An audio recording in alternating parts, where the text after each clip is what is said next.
Rape किसे कहते हैं, रेप क्या होता है और ऐसी कौन सी वजह होती है जिसकी वजह से कोई इंसान रेप करता है। मैं जानती हूँ ये ऐसा कोई टॉपिक नहीं है जिस पर मैं रेगुलर बेसिस पे बात करती हूँ, लेकिन ये उससे भी ज्यादा जरूरी और गंभीर टॉपिक है। मुझे नहीं पता इस वीडियो को कितने लोग देखने में इंटरेस्ट दिखाएंगे, लेकिन जो भी इस वीडियो को अंत तक देखेगा कमेंट सेक्शन में अपनी राय जरूर दीजिएगा, इंतजार रहेगा। रेप या बलात्कार क्या है? ये बिना किसी लड़की की सहमति के किया जाने वाला एक सेक्सुअल हरासमेंट है, जिसमें उसे फिजिकल टॉर्चर और अपमान के अलावा कुछ नहीं मिलता। आत्मसम्मान की तो धज्जियां उड़ जाती हैं उसकी। अब अगर इसके कारणों की बात की जाए कि कौन सी ऐसी वजह है जिसकी वजह से रेप करते हैं लोग, तो कुछ लोग तो ये बोलते हैं कि लड़कियों का पहनना ओढ़ना ही इसकी सबसे बड़ी वजह है। कपड़े दिन ब दिन छोटे होते जा रहे हैं, उनको कोई ड्रेसिंग सेंस नहीं है। लेकिन मेरी समझ क्या कहती है, मुझे क्या लगता है कि इसके पीछे क्या वजह हो सकती है जो लोग रेप करते फिरते हैं, वो मैं आपके सामने रखना चाहती हूँ। नंबर 1, हर एक आदमी का अपना एक माइंड सेट होता है, उसकी एक मानसिक स्थिति होती है जो कि बहुत से चीजों से प्रभावित होती है, जैसे उसका फैमिली, उसकी सराउंडिंग, उसका फ्रेंड सर्कल, किस तरह के हालातों में पला बड़ा, किस तरह के सर्कमस्टांसेस में वो जिया है। क्योंकि रेप जो है वो किसी आदमी के दिमाग में पहले होता है, बॉडी तो बाद में एक्टिव होती है उस काम को करने के लिए। अब आदिवासी कम्युनिटी जो है, जो ट्राइबल एरिया होते हैं, वहां से तो कभी ऐसा सुनने में नहीं आता कि भैया फलाने की औरत के साथ रेप कर दिया गया, जबकि वहां की जो औरतें हैं वो पूरी जिंदगी नंगी होकर निकाल देती है। उनके पास पहनने के लिए, तन ढकने के लिए कपड़े होते ही नहीं है। वहीं एक मुस्लिम औरत जो कि अपने आप को पूरा कवर करके रखती है बुर्के में, हिजाब में, वो नहीं बच पाती। जो रेपिस्ट होता है वो नहीं देखता कि ये पूरे हिजाब में है, बुर्कों में है, और उसका भी रेप हो जाया करता है। सेम इसी तरह से पता लगता है कि किसी 4 साल की लड़की का रेप हो गया, 5 साल की लड़की का रेप हो गया, 7 साल की लड़की नहीं बची। तो इन सब उदाहरणों से तो ये बात साफ हो जाती है कि कपड़ों का रेप से कोई लेना देना है ही नहीं। अगर किसी आदमी की मानसिक स्थिति गड़बड़ाई हुई है, अनबैलेंस्ड है, उसके अंदर जानवरपना है, तो वह अपना वैश्यपना दिखाएगा ही दिखाएगा। फिर कोई बुजुर्ग हो, छोटी बच्ची हो या मिडिल एज वुमेन हो, किसी ने कपड़े पहने हो, नहीं पहने हो, छोटे पहने हो, बड़े पहने हो, इस बात से उसको कोई फर्क नहीं पड़ता। वो बस अपने आप को प्रोटेक्ट करने के लिए, बचाने के लिए दूसरे को गलत साबित करता है कि भाई इसने कपड़े पहने ही ऐसे थे तो जिसकी वजह से मैं सेक्सुअली अराउज हो गया। हम उस समाज का हिस्सा है जहां पे एक औरत को सेक्सुअल ऑब्जेक्ट की तरह ही देखा जाता है। लेकिन बदलते हुए वक्त के साथ इस सोच में भी काफी बदलाव आया है। आजकल की जो महिलाएं हैं वो भी आदमियों को सेक्सुअल ऑब्जेक्ट ही समझती हैं, क्योंकि अगर एक आदमी पोर्न मूवीज देखता है तो आजकल की जो औरतें हैं वो भी ब्लू फिल्म देखने का शौक रखती है। भले छुप छुप कर देखती हूँ, लेकिन देखती हैं। आंकड़े तो ये भी दर्शाते हैं कि औरत के द्वारा आदमियों का रेप किए जाने की संख्या में भी बढ़ोतरी हुई है। अब यहाँ पे देखो, फिर से वही बात उठ गई कि एक आदमी क्या छोटे कपड़े पहनकर घूमता है, क्या वो बिकनी में घूमता है? फिर एक औरत के अंदर ये चीज कैसे आ जाती है कि मुझे इस आदमी का रेप करना है? इसका मतलब साफ है कि कपड़े वजह है ही नहीं, वजह है तो उसकी मानसिक स्थिति, फिर वो चाहे औरत हो चाहे आदमी। थर्ड पॉइंट, हवस। हवस नहीं तो सेक्स भी नहीं और ना ही रेप। हवस है इसीलिए सेक्स भी है, लेकिन जिन लोगों की हवस पूरी नहीं हो पाती, जिनकी सेक्सुअल रिक्वायरमेंट पूरी नहीं हो पाती, तो वो अपना मानसिक संतुलन खो देते हैं। अब सेक्सुअल एजुकेशन तो नहीं दी जाती ना हमारे समाज में, ये तो गंद है अगर इसके ऊपर कोई बात करे। तो कौन बताए जाकर उनको कि खुद से भी खुद को सेटिस्फाइड किया जा सकता है, इसके भी तरीके होते हैं। मत बनो भेड़िए, मत दिखाओ वेश्यपना।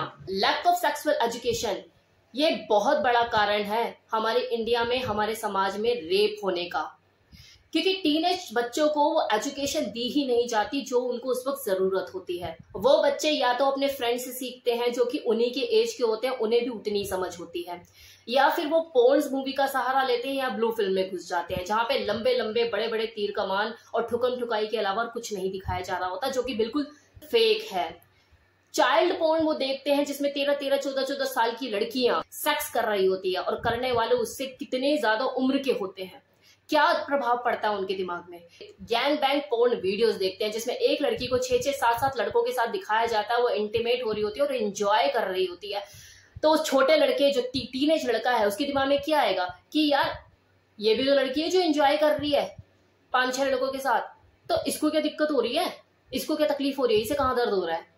हम देखो बदलते हुए टाइम के साथ इन चीजों को रोक नहीं सकते, लेकिन उनको टाइम टू टाइम गाइड करके उनसे ओपन होके उन्हें फर्क समझा सकते हैं कि क्या रियलिस्टिक है और क्या फेक है, क्या देखने की चीज है और क्या अवॉइड करने की चीज है। देखेगा देखो वो तब भी, क्योंकि सोशल मीडिया का टाइम है, कितना रोक लोगे, क्या उसके पीछे पीछे भागोगे आप, कहाँ कहाँ जाओगे अपने बेटे अपनी बेटी के पीछे। लेकिन उनके माइंड की कंडीशनिंग करना आपके हाथ में है, उनके दिमाग को इस तरह से प्रिपेयर कीजिए, सेक्सुअल एजुकेशन उसे इस तरह की दीजिए कि वो भटके ना, उसे रियलिस्टिक और फेक इन चीजों में फर्क समझ में आए, रेप और सेक्स इन चीजों का फर्क समझ में आए। देखो ऐसा कोई स्कूल भी नहीं है हमारे इंडिया में, मुझे नहीं लगता कि आगे ऐसा कुछ होने वाला है कि स्कूल भी बने, सेक्सुअल एजुकेशन लोगों को दी जाए, वहां पे टीचर अवेलेबल हो पढ़ाने आए।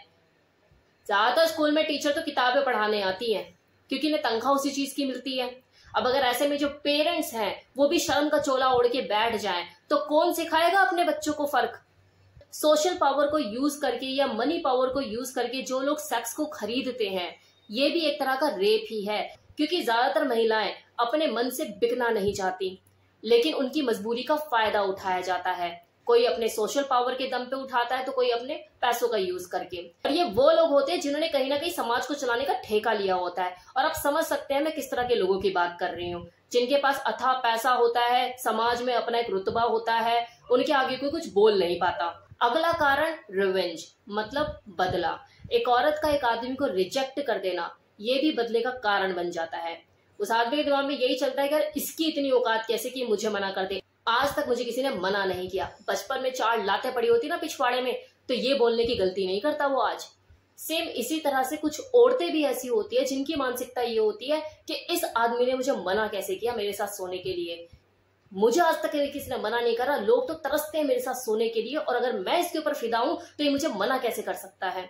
ठोको के साले पे रेप का, अब लटकाती हूँ इसे मैं, देख बेटा अब तेरा क्या हाल करती हूँ। तो ऐसी मानसिकता वाली औरतें भी होती हैं। ये खासकर जो जिन्हें पैसे की कमी नहीं होती, पावर मनी प्रेस्टीज सब कुछ होता है उनके पास, वही इस तरह के काम करती हैं। अगला reason lack of fear. Rapist को किसी चीज का कोई डर ही नहीं है। वो जानते हैं कि हमारा जुडिशियल सिस्टम कैसा है, कितना स्लो है, पुलिस कैसी है, गवर्नमेंट का रोल कैसा है, दे नो एवरीथिंग, कि हाँ कितना लंबा चलेगा केस, कितना लंबा खिंचेगा, तब तक हम अपनी आधी जिंदगी वैसी जी लेंगे, क्योंकि हमारा इंडियन जुडिशियल सिस्टम है ही इतना कमजोर। अब आप ही देखो ना, 50% एमएलए और एमपी जो सिलेक्ट होते हैं किस बैकग्राउंड से होते हैं, शायद मुझसे ज्यादा आप अच्छे से जानते होंगे। कितने लिटरेट होते हैं, कितने एजुकेट होते हैं, इसकी भी जानकारी आपको मुझसे ज्यादा होगी। हमारी जो यंग जनरेशन है, जो पढ़े लिखे बच्चे हैं, वो तो कोई भी डर्टी पॉलिटिक्स में जाना ही नहीं चाहता, वो तो इंडिया से बाहर जाके बस नोट छापना चाहता है, और इंडिया से बाहर जाकर ऐश की जिंदगी जीते हुए 4 बातें बस वो यही बोलना चाहते हैं कि थैंक गॉड हम इंडिया में नहीं है, इंडिया तो कभी सुधरेगा ही नहीं, जिन्हें सुधारना है वो तो बाहर जाके बैठ गए। फिर तो ऐसे ही एमएलए और एमपीज का बोलबाला होगा इंडिया में, कैसे सुधरेगा समाज। Next point, sexual frustration. Maximum जो हमारी यंग जनरेशन है वो बेरोजगार है, अनएम्प्लॉयड है। जब कमाने के लिए कोई सोर्स नहीं होगा, उसके पास जॉब नहीं होगी, तो कोई बाप अपनी लड़की नहीं देगा, कोई गर्लफ्रेंड पटेगी नहीं। अगला सेक्स करने के लिए फिर कहाँ जाए। तो ये जो सेक्सुअल रिक्वायरमेंट जो कि पूरी नहीं हो पा रही है, तो धीरे धीरे उनके अंदर, जो ये नौजवान है हमारे, उनके अंदर सेक्सुअल फ्रस्ट्रेशन बढ़ती जा रही है। अब आपने भी नोटिस किया होगा कि ज्यादातर जो रेपिस्ट होते हैं वो बदसूरत होते हैं, अगली होते हैं, डिप्रेस्ड होते हैं, अपनी लाइफ से फ्रस्ट्रेटेड होते हैं, क्योंकि उनको ऐसा लगता है कि उन्हें भगवान ने कुछ भी तो नहीं दिया है, ना शक्ल दी, ना सूरत दी, और ना ही पैसा दिया। तो उनका माइंडसेट इसी तरह से तैयार हो जाता है कि यार हमें तो कोई लड़की भाव देगी ही नहीं, पता नहीं हमारी शादी भी कभी होगी या नहीं, तो क्यों ना जब कोई भाव नहीं दे रहा तो छीन लिया जाए अपना हक। ये उनकी मानसिकता डेवलप हो जाती है। रेप होने के पीछे देखो हमारी सोसाइटी का भी, हमारे समाज का भी पूर्ण योगदान है, क्योंकि सेक्स के ऊपर कोई खुलकर बात नहीं करना चाहता, इसे आज भी गंदा ही समझा जाता है। इसके ऊपर कोई खुलकर बात तो नहीं करना चाहता, लेकिन बच्चे सब पैदा करना चाहते हैं, एंजॉय हर इंसान करना चाहता है।